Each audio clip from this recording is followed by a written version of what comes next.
Olá, minhas pessoas queridas e maravilhosas, obrigada por estar aqui e não ter desistido desse canal maravilhoso que é feito com muito coração e nem um pouco profissionalismo. Hoje então, pessoal, nós vamos continuar com a leitura do Lee Sheldon sobre o livro Desenvolvimento de Personagens e de Narrativas para Games. Espero que vocês estejam curtindo, é uma ideia interessante para a gente não ficar só discutindo a política e ficar sofrendo nessa conjuntura cabulosa, mas procurarmos possibilidades de a gente discutir essa cultura cabulosa de uma forma mais dentro do entretenimento e deixar a nossa perspectiva mais crítica, mesmo falando de jogos, né? Pois é. Então, pessoal, sejam bem-vindos. No último vídeo, nós tínhamos parado, então, na página 30, que falava sobre o grande roubo do trem, o nascimento de uma nação. E hoje nós iremos, então, para a página 30 também, no finalzinho ali, que é linguagem de drama e filme. Sejam bem-vindos e espero que curtam a leitura. Linguagem de drama e filme. A palavra linguagem desse subtítulo refere-se aos temas que descrevem e técnicas que utilizam alguns conceitos básicos de escrita dramática e roteiro. Grande parte do vocabulário de drama e de filmes deve ser mistificado antes de ser aplicado em jogos de computador, como veremos. Mas existem diversos conceitos que podem ser diretamente traduzidos. Voltaremos a eles diversas vezes, mas, por enquanto, aqui estão algumas breves discussões para se estabelecer as bases. Temas universais, página 31. Qual deve ser o assunto da história? Bom versus mal? Será suficiente? Você quer um público para suspender prontamente a sua descrença? Deles um tema que entenderão pelo qual se interessem. Seja a busca heróica universal rastreada de cultura em cultura por Jeffrey Campbell, ou a tragédia grega de famílias separadas, dar história ao jogo, como qualquer história, exige uma razão, além do fato de que seria divertida. Não ceda à repetição mecânica dos clichês. Encontre novas histórias ou pelo menos um novo significado nas histórias antigas. Os RPG realmente precisam de outra história do tipo: houve um grande conflito no passado entre o bem e o mal. Agora o mal está voltando. Que oferece nada mais do que uma mudança de cenário e nomes diferentes para as armas e feitiços? Em contraste, olhe para o Sly Cooper and the Thievius Raccoons, um jogo de ação de console que leva os jogadores a uma caça básica ao tesouro e que é também uma missão para recuperar a honra da família. O tema é: para o bem da sua família, não há risco tão grande que não vale a pena. Em The Art of Dramatic Writing, Lajos Zenger ele usa a palavra premissa. No entanto, a definição mais próxima dessa palavra é o que chamamos de hoje de tema. A premissa é reservada para a ideia ou situação de que uma história tem como base. No entanto, se tornarmos a premissa para um tema semelhante, os pensamentos nos proporcionarão diversos pontos importantes a serem considerados. Cada história do jogo, como em todo game, ele deve começar com um tema. Esse tema lhe dará o final e a todas as etapas para chegar até lá. Andrew diz: e deve ser uma premissa enunciada para que qualquer um possa entender como o autor pretendia ser entendido. Uma premissa confusa é tão ruim quanto nenhuma. O tema da versão cinematográfica de Gary Ross em Seabiscuit, Alma de Herói valia a pena ser encontrado em cada pessoa. Ele foi personificado nessa história, de um pequeno cavalo que poderia, e uma geração de seres humanos esmagada pela Grande Depressão, lutar para sobreviver e encontrar a esperança no futuro. Quase todas as cenas foram infundidas com esse tema. Foi a razão pela qual o filme foi feito. Ele facilmente é compreendido e acrescenta uma profundidade incrível que poderia ter sido apenas mais um filme para melhorar a colocação para ganhar um grande jogo. Novamente, Ingrid diz: você não descreva nada que não acredite.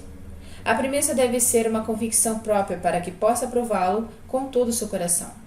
Se Gary Ross não acreditava que não valia a pena ser encontrada, mesmo em seres humanos aparentemente abalados, ele não poderia ter feito o filme com a paixão que fez. Simplesmente assim. O tema não precisa ser único, mas você tem que acreditar nele. Essa crença não convencerá somente o público, mas vai proporcionar-lhe uma melhor visão sobre o tema. Sugerirá mais materiais de apresentá-lo mais naturalmente nas personagens e na narrativa. tornando tudo ainda mais poderoso. Angry nos dá esperanças mesmo durante o desenvolvimento. Quando parece que estamos perdendo contato com um tema que nos incentivou a começar. Ele diz: se no processo achar que a sua premissa é insustentável porque você mudou de ideia sobre o que queria dizer, formule uma nova e descarte a antiga. Todo mundo comete erros. A história que está contando poderá tomar uma nova direção, distante do tema iniciado. Se isso acontecer, terá duas opções: controlá-lo até que volte ao tema ou buscar o tema à custa do tema original. Não tenha medo de jogar nada fora. Por mais difícil que possa ser no momento, não tente encaixar histórias inadequadas. Será um exercício de frustrações que, levado à conclusão lógica, resultará em uma história ruim. E você pode se confrontar com o fato de que todo o trabalho estará esperando para ser utilizado como apoio em outra história ou outro tema. Angry afirma: você pode chegar à premissa de qualquer maneira. Você pode começar com uma ideia que se conversa na premissa ou pode desenvolver uma situação e verificar as potencialidades necessárias para a premissa certa, para lhe dar algum significado e sugerir algum fim. Você pode começar com a política ou guerra ou ciúme e construir muitos temas diferentes de cada um, dependendo de como quer tratá-lo. Em 1964, 2 filmes com situações muito semelhantes foram lançados. Um era O Limite da Segurança, o outro era O Doutor Fantástico. O Doutor, Strangelove ou How, I Learning of Stop Worrying and Love the Bomb. Os dois eles abordavam temas sobre os horrores da guerra nuclear. Os dois seguiriam cenários semelhantes. Ambos eram completamente diferentes no tratamento e na escolha para explicar o seu tema em comum. Dê uma olhada em Planton e Os Boinas Verdes, 2 filmes sobre guerra do Vietnã, que você não poderia estar mais distante do tema.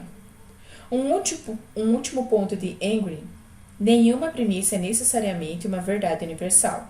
A pobreza sempre leva ao crime, a pobreza nem sempre leva ao crime, mas, caso tenha escolhido essa premissa, essa será a sua causa. O mesmo princípio deve governar todas as premissas. Isso pode nos poupar de muita dor. Muitas vezes os escritores que tentam procurar as verdades são tão universais que acabam com os clichês mencionados no parágrafo de abertura desse tópico. Temas como fazer coisas ruins é ruim e o mal deve ser combatido são obviamente bastante universais, mas em vez de nos inspirar para personagens e histórias novas e interessantes, eles nos bloqueiam nos velhos temas de qualquer outro jogo. Quer que o seu jogo seja ou que seu jogo se destaque na multidão, encontre um tema que seja menos moral. No entanto, seja mais pessoal, focará no seu roteiro e no jogo. Página 33. Drama. Como discutimos antes, a vida não é um drama.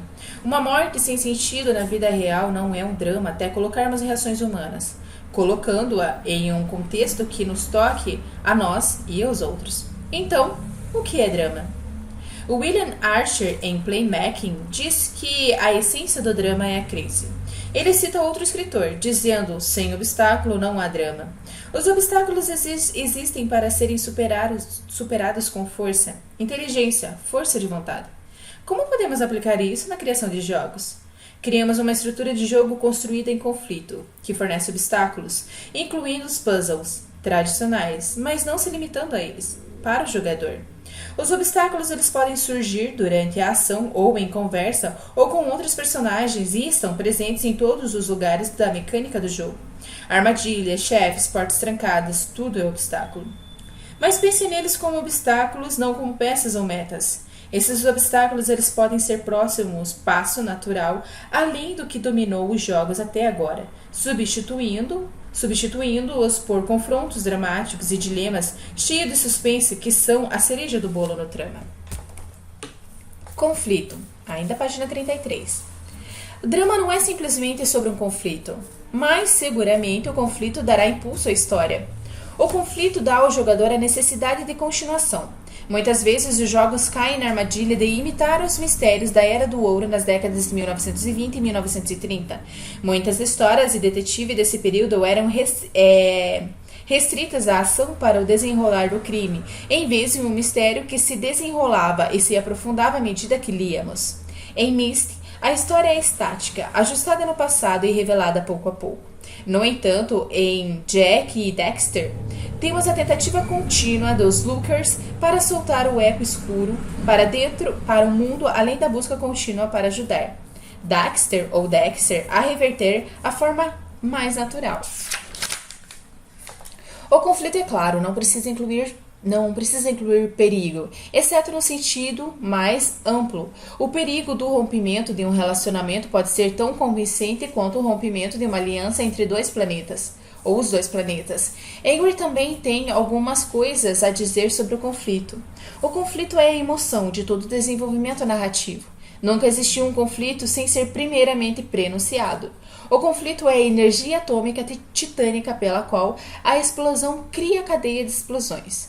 A tese é de que o drama é construído em uma série de conflitos crescentes que levam diretamente ao clímax preordenado pelo tema. Porque somos tão atraídos para entrar em conflito no entretenimento, já que tentamos evitá-los em nossas próprias vidas? Angry responde: uma vez que a maioria de nós se esconde do mundo, estamos interessados em testemunhar as situações que acontecem com aqueles que são forçados a revelar os verdadeiros personagens no estresse de um conflito. Em conflito, somos forçados a nos revelar. Parece que a autorrevelação dos outros ou a de nós mesmos tem um fascínio fatal para todos.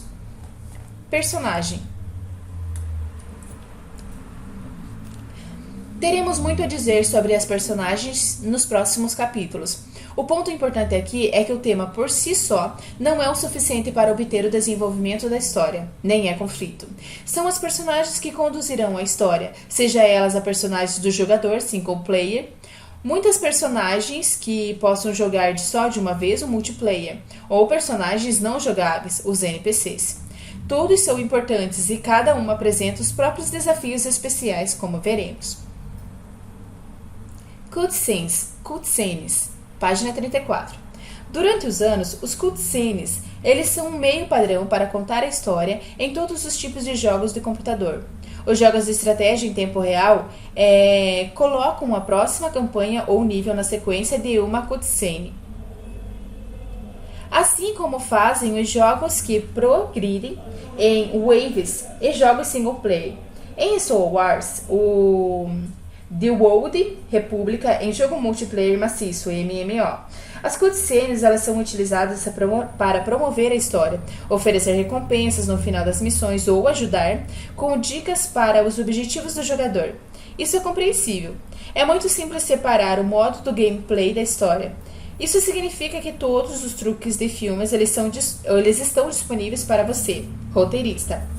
O jogador ele percebe que estamos em um modo de história e tiram a mão do mouse ou do controle para assistir passivamente. No entanto, existem vários problemas inerentes em interromper a jogabilidade para executar uma cutscene passiva.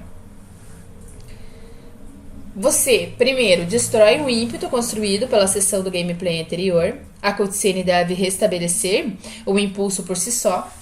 2. A mudança de maneira de propiciar entretenimento chocante, acentuando as diferenças entre jogabilidade e o momento de ouvir a história, além de prejudicar a imersão de toda a experiência. E 3. Os jogadores jogam games para jogar. E eles não querem tirar os dedos dos botões. Eles apunhalarão impacientemente esses botões até que a cutscene apareça. É um hábito para muitos jogadores. Qual é a solução normal para isso? Permitir aos jogadores sair da cutscene e avançar diretamente para o próximo nível do gameplay. Isso pode não representar uma grande perca nos jogos que dão atuação superficial à narrativa, mas reforça esse hábito e ele dificulta o uso efetivo da cutscene. E deveríamos tentar criar uma história que seja tão divertida quanto o jogo. Nós não queremos que os jogadores pulem as cutscenes. Retornaremos às cutscenes nos próximos capítulos e sobre narrativa de jogos. Elas sempre terão lugar nos jogos. No entanto, se utilizadas exclusiva e indiscriminadamente, elas são chances de o roteirista forçar a história nos jogos. Então, vamos tentar encontrar maneiras melhores e menos importunas e mais orgânicas de realizar a mesma coisa. Parte 2. Criação de personagens, capítulo 3. Parte 2, isso, criação de personagens, página 36. Intervalo com um homem na escola. Estava subindo a escada quando conheci um homem que não estava lá. Ele não estava lá hoje de novo. Gostaria muito que ele ficasse longe.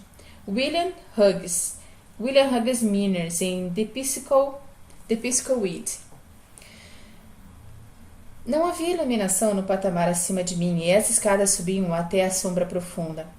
Passa pela minha cabeça, assim como na de muitas pessoas, que a lâmpada poderia estar queimada ou ter sido removida, que alguém poderia estar esperando por mim sobre a cobertura da escuridão, com alguma maldade em mente. Mas eu continuei subindo as escadas pensando, como muitos fazem, que a minha imaginação estava me pregando peças e eu estava sendo bobo, ou pior, paranoico. Ele estava no próximo lance da escada, com a silhueta contra a luz no patamar. Um homem alto e de aparência atlética destaca-se indistintivamente. Os meus olhos se arregalaram. Depois de terem se acostumado com a luz fraca, eu vi uma garra na mão dele. Parei ao meio passo, olhando para trás para as escadas por cima do meu ombro. Não corra, disse ele. A voz era baixa e muito calma, quase monótona. As balas se deslocaram mais rapidamente do que qualquer pessoa correndo. Se isso for um assalto, respondi, tentando manter a voz calma. Eu não tenho muito dinheiro, sou escritor. Sei quem você é, disse ele. Melhor do que você me conhece. Ele deve ter visto algo em meus ombros, porque prosseguiu. Você acha que eu sou louco, não é? Se não é um roubo e você me conhece, então cruzei o seu caminho, por acaso. Não estava pensando nisso. O que você quer? Quero te matar. Não porque eu sou louco, mas é o que eu deveria ser. Balancei a cabeça. Eu não entendo. Então me deixe explicar. Não sei nada sobre mim, nada até o momento em que acordei como um homem com uma arma na mão. A minha família estava morta aos meus pés e mesmo que eu não os conhecesse, estava com um desejo de vingança. Agora, a todo momento, eu devo me proteger de loucos determinados a me matar. Então eu o matarei, repetidas vezes. Eu não sou um daqueles loucos, protestei. Não, você não é. Mas deixe-me prosseguir. Agora não tenho família. Nunca tive amigos, eu não estou com fome, eu nunca durmo. Tomo pílulas para me manter. Pílulas diferentes que tenho que pedir nos cantos sujos e procurar em latas de lixo. Mato aqueles que me caçam para não ser morto. Essa é a minha vida toda. Quem desejaria um pesadelo interminável para alguém? Eu não.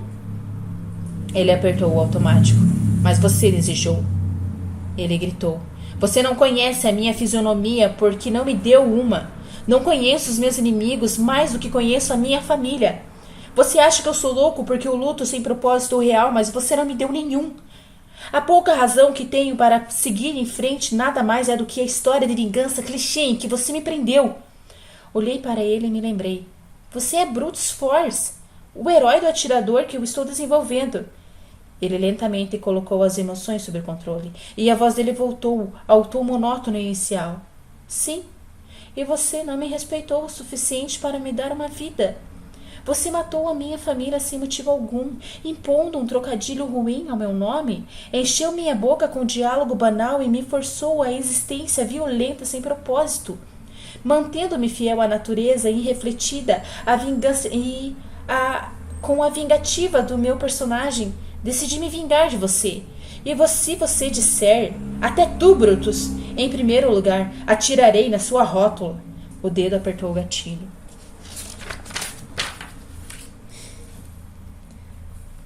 Respeita as personagens. Capítulo 3. Página 38. Há um duplo sentido no título desse capítulo. A palavra respeito pode significar dizer a respeito a. Também pode significar conceder respeito. Não é o suficiente para preencher uma história com personagens só porque você pretende fazê-lo. Espalhar personagens sem o mínimo de cuidado no jogo é como espalhar ração de galinha na lama do quintal. E não é o suficiente só porque precisamos de um adversário nesse momento, com um comerciante aqui ou um doador de enigmas lá. As personagens dos jogos eles devem ser mais do que os clones da Vanna White, revelando magicamente tais letras na roda da fortuna. As personagens eles têm direito à vida própria no jogo, e conceder tal direito, garantindo que a finalidade vá além da conveniência do designer, na verdade, facilita para contar nossas histórias. Não há razão para não respeitar personagens tanto quanto respeitamos a detecção de colisão. Nota do autor aqui, o Lee ele coloca uma nota na página 38. Saiba mais.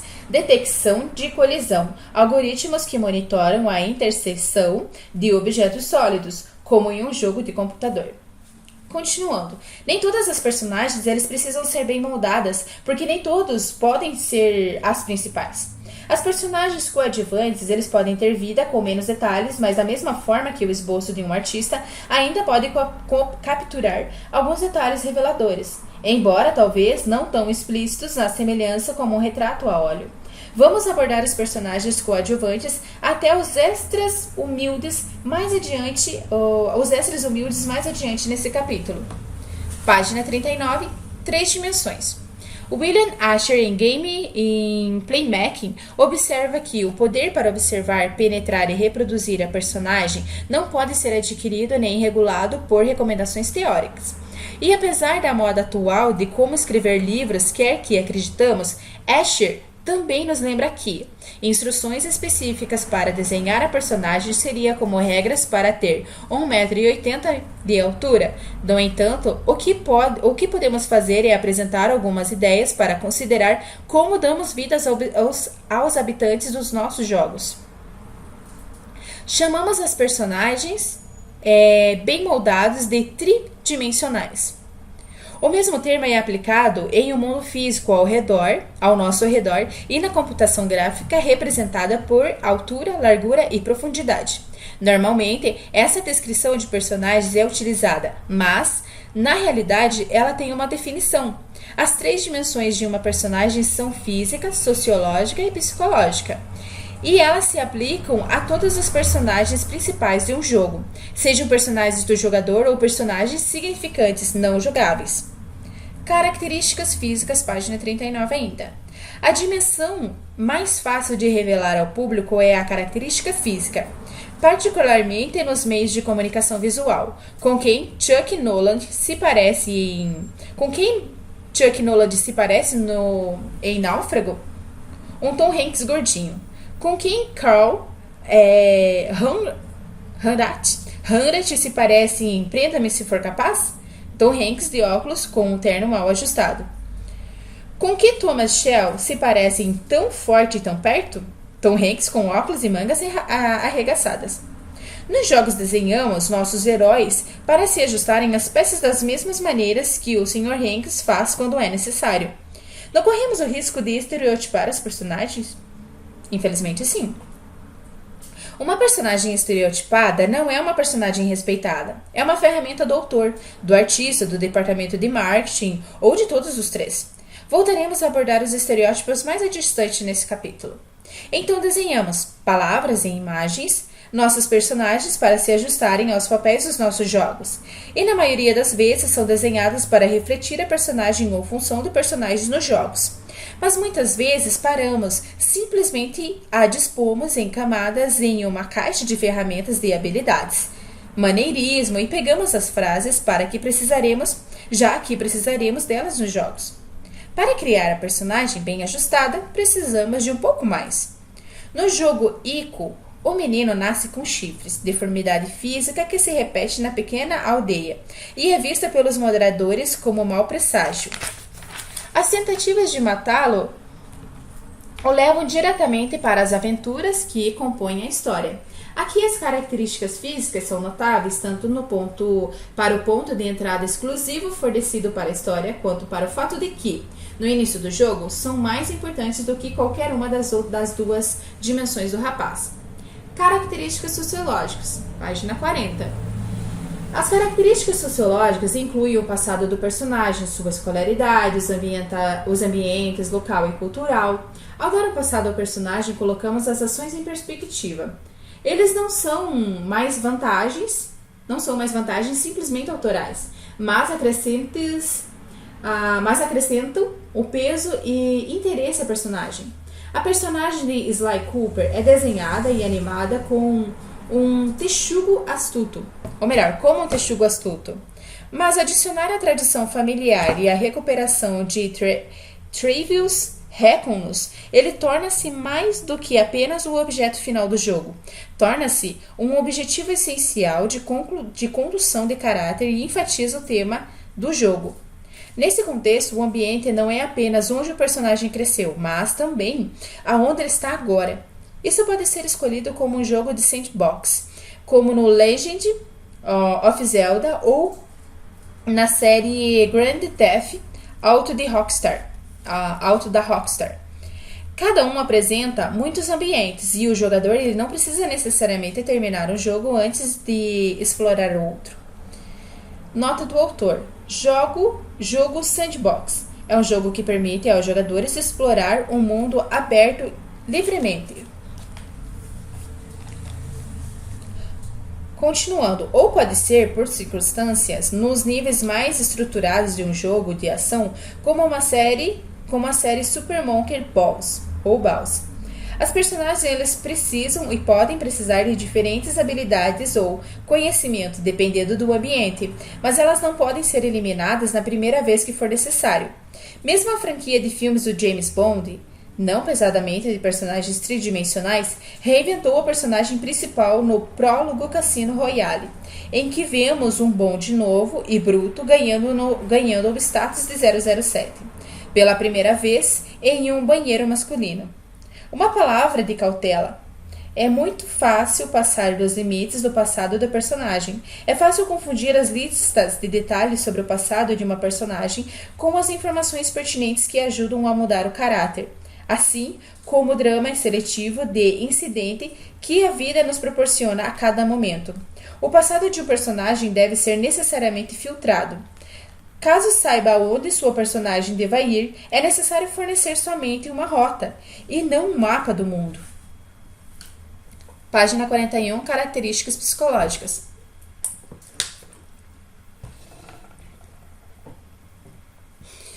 Construímos uma relação de personagens que escrevemos, assim como fazemos isso com as pessoas que encontramos em nossas vidas. Caso queira que o relacionamento cresça forte, precisamos conhecer a pessoa muito bem. A diferença é que, teoricamente, sabemos tudo sobre a personagem que escrevemos. Cada tesouro enterrado nas ilhas perdidas de suas mentes, mas, já que podemos pensar muito ou passar muito tempo no passado, também podemos ver o que elas fizeram, caso não sejamos cuidadosos. Em vez disso, vamos dar uma olhada nas ações, atitudes, opiniões e visões de mundo da personagem. E fazemos isso sem deixar a personagem saber tanto quanto sabemos. As personagens as personagens que se explicam não são apenas chatas, mas não são verdadeiras para a vida. Nós, escritores, sabemos o segredo. Mesmo o mais egocêntrico dos seres humanos sabe menos sobre si do que pensa. Nesse caso, Mavis Gray do filme Young Adult. Se as personagens elas são muito autoconscientes, eu sei que sou esforçado, Pamela, e rude, mas caramba, por baixo dessa carcaça eu tenho um coração, um cérebro bastante decente. Essa é a maneira de identificar um escritor amador. Às vezes, a mais inconsciente das personagens pode ser mais interessante. Há um doce deleite no público que está à frente de uma personagem cujas ações ou as palavras a condenam. Mas como você sabia que o assassino havia entalhado uma estrela na palma da mão esquerda do tenente, bem ali sobre a sua morte no jornal? Esse fato nunca foi publicado. Leve-o daqui. O primeiro filme dos irmãos Coen, Gosto de Sangue, leva a esse delicioso momento de o público saber mais do que o personagem, a um extremo implacável, divertido e apavorante. Nenhuma personagem sabe o que está fazendo, o que é quem, o que a quem. Todos eles pensam que têm o domínio sobre a situação, mas todos estão totalmente errados. Revelamos a personagem, especialmente a dimensão psicológica, pela ação. Não paramos os mortos da história para isso, paramos a ação para a apresentação. Um tema que será abordado no capítulo 9. Como trazer a história à vida? Pelas obras que vos conhecerão. Uma personagem bem escrita não precisa se explicar. Ela pode nem saber como. Ela é revelada pelas escolhas que faz. Qual é o melhor momento para revelar a dimensão psicológica da personagem? Em um momento de crise. É fácil usar uma máscara quando tudo está indo bem no drama, assim como na vida, mas observe como a máscara é arrancada quando o personagem se depara com uma crise. Página 42. Progressão da personagem. Lajos Angry nos lembra: há apenas um domínio pelo qual os personagens desafiam as leis naturais e permanecem as mesmas. O campo da escrita ruim. E é naturalmente fixa, e é a natureza fixa dos personagens que torna essa escrita ruim.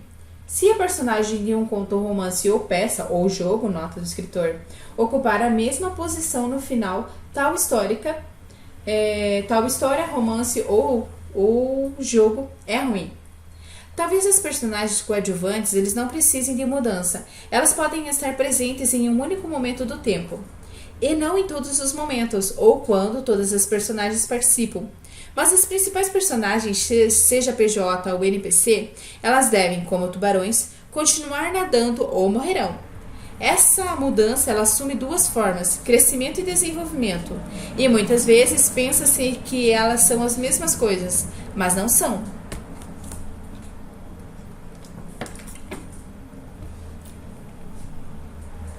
Crescimento. O crescimento da personagem ele descreve as mudanças ocorridas quando ela progride ao longo da história. Em Dark Side of the Moon, escrito por mim e Mark Barrett, a personagem do jogador Jake Wright, ele passa de um jovem tímido e apático a investigador implacável da verdade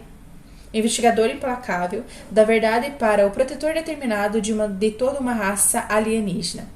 O crescimento ele teria sido superficial e inacreditável se não tivéssemos plantado as sementes para essa transição inicial da história. A primeira dica de que há no Jake mais do que aparenta ter é o fato de que, em primeiro lugar, ele iniciou uma viagem para uma lua distante em vez de dar os ombros, já que ele tinha outras coisas em sua vida. É o amor pelo tio que ele dá um impulso inicial que apenas uma simples curiosidade não poderia lhe dar. Em sua busca, ele encontra forças para levantar-se contra os escravos corporativos e a criatura sem alma que assassinou seu tio. O Jake é o personagem do jogador e, como tal, o seu crescimento nos traz outros problemas e exploraremos isso mais adiante nesse capítulo. Além de ajudar a retratar uma personagem completamente desenvolvida, o crescimento dela nos ajuda na construção da narrativa. O crescimento implica em um impulso para a frente. O crescimento do personagem ele ajuda a nos impulsionar pela história do jogo. A combinação dos momentos de crescimento da personagem com os momentos de conflito na história é surpreendentemente fácil quando você conhece a personagem e a mapeia nos conflitos enfrentados. Precisamos do crescimento da personagem, por essa razão que nós temos de saber onde psicologicamente está quando a história começa. Se a personagem ela começa de modo triunfante, teremos de destruí-la. Se começa na sarjeta, será muito mais fácil desfrutar do curso que a levará ao trono.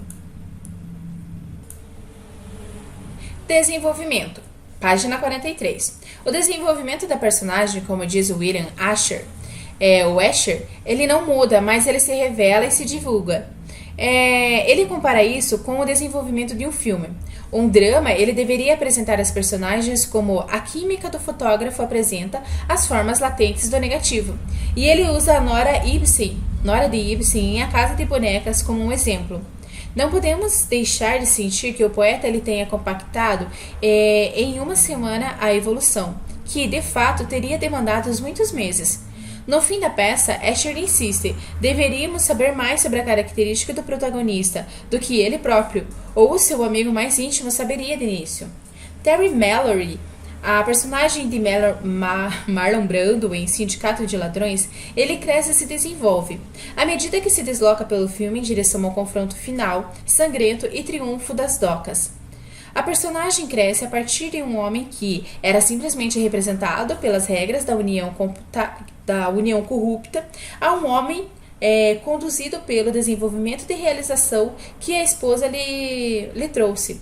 E poderia ter sido uma contenda. Poderia ter sido uma contenda. Shirley. Só vendo aqui de volta. Poderia ter sido uma contenda, Charlie. Ele chora na famosa cena do táxi. Então, se Jake Wright cresce, como ele se desenvolve na peça? Ele aprende, junto com o jogador, a verdade sobre o passado. E o jogador finalmente vê o que o próprio Jack talvez nunca soubesse. A fonte da força e da coragem estava no sangue o tempo todo. Ok, pessoal? Continuando então, no próximo vídeo a gente vai continuar na página 43 e iniciar com o personagem central. Espero que vocês tenham gostado. Pessoal, eu não tô fazendo mais tutoriais, se caso vocês tenham interesse e tenham dúvida de alguma coisa, podem também deixar nos comentários ou me mandar mensagem no privado, que aí eu posso estar fazendo pra vocês, beleza? Espero que vocês tenham gostado, deixe seus comentários, um likezinho, caso tenham interesse, ninguém é obrigado também. E até o próximo vídeo, pessoal. Muito obrigada de coração. Tchau!